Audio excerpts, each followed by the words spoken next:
Hi friends, నేను మరో కొత్త వంటకంతో మీ ముందుకు వచ్చానండి. నేను ఈ వీడియోలో మీకు పావు బాజీ ఎలా చేసుకోవాలో చేసి చూపిస్తానండి. ఇందుకోసం క్యాలీఫ్లవర్, ఉల్లిపాయ, టమాటా, క్యాప్సికమ్, క్యారెట్, బంగాళదుంప, అలాగే నానబెట్టుకున్న గ్రీన్ పీస్ అండి, పావు బన్స్. ఇందుకోసం నేను తీసుకున్న వెజిటబుల్స్లో ఒక కొంచెం క్వాంటిటీ అనేది బంగాళదుంప ఎక్కువ తీసుకున్నానండి. ఎందుకంటే గ్రేవీ కోసం, అలాగే రుచి కోసం. ఈ వెజిటబుల్స్ అన్నిటిని ఒక మీడియం సైజులో తరిగి పెట్టుకున్నాను. ఈ వెజిటబుల్స్ అన్నీ తరిగి ఒక పక్కన పెట్టుకున్నాను.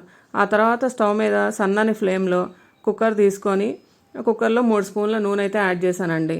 ఈ యాడ్ చేసిన నూనెలో కొంచెం ఆవాలు, కొంచెం జీలకర్ర తీసుకున్నాను.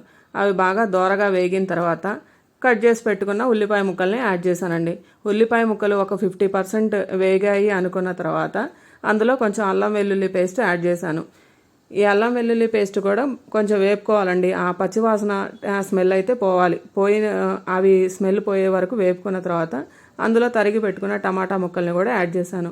ఈ టమాటా ముక్కలు ఒక 2 సార్లు కొంచెం వేపుకున్న తర్వాత అందులోనే కొంచెం 2 స్పూన్ల ఉప్పు, కొంచెం పసుపు, 1 స్పూన్ కారం, 1 స్పూన్ గరం మసాలా, 1 స్పూన్ జీలకర్ర పొడి, 1 స్పూన్ ధనియాల పొడి వేసుకోవాలండి.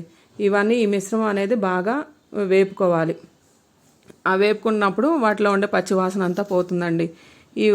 ఈ వాసన అవి బాగా వేగాయి అనుకున్న తర్వాత మిగతా తరిగి పెట్టుకున్న వెజిటబుల్స్ అన్నిటిని యాడ్ చేసుకోవాలి. క్యాప్సికమ్, క్యాలీఫ్లవర్, క్యారెట్, బంగాళదుంపలు, గ్రీన్ పీస్, ఇవన్నీ అందులో వేసుకోవాలండి. ఆ మిశ్రమం మొత్తం మనం నూనెలో 2 సార్లు బాగా కలుపుకోవాలి. ఇవి కలుపుకున్న తర్వాత మనం టేస్ట్ కూడా ఒకసారి చూసుకొని ఇందులో నేను 1 గ్లాస్ నీళ్ళు అయితే యాడ్ చేస్తున్నానండి.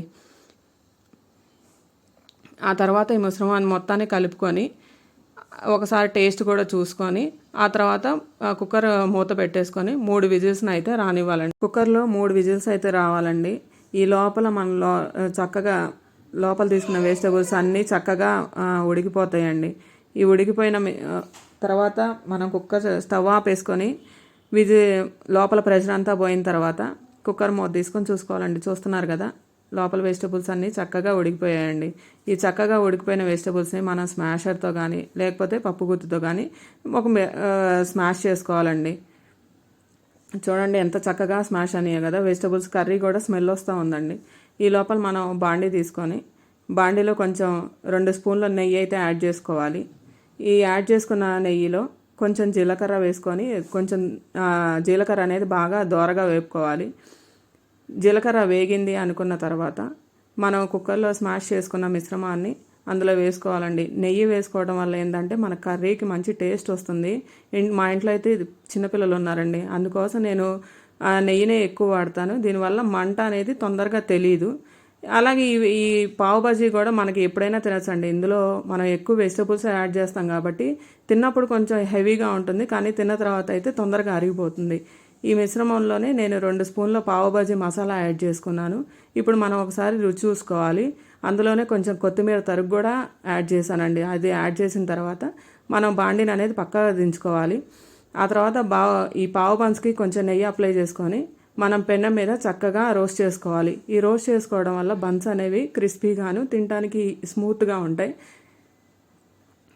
అటువైపు ఇటువైపు 2 సైడ్లా మనం నెయ్యి అప్లై చేసుకొని యాడ్ చేసుకోవాలండి. చూసారు కదా, నేను ఇక్కడైతే బటర్ యాడ్ చేశాను కొంచెం ప్రజెంటేషన్ కోసం.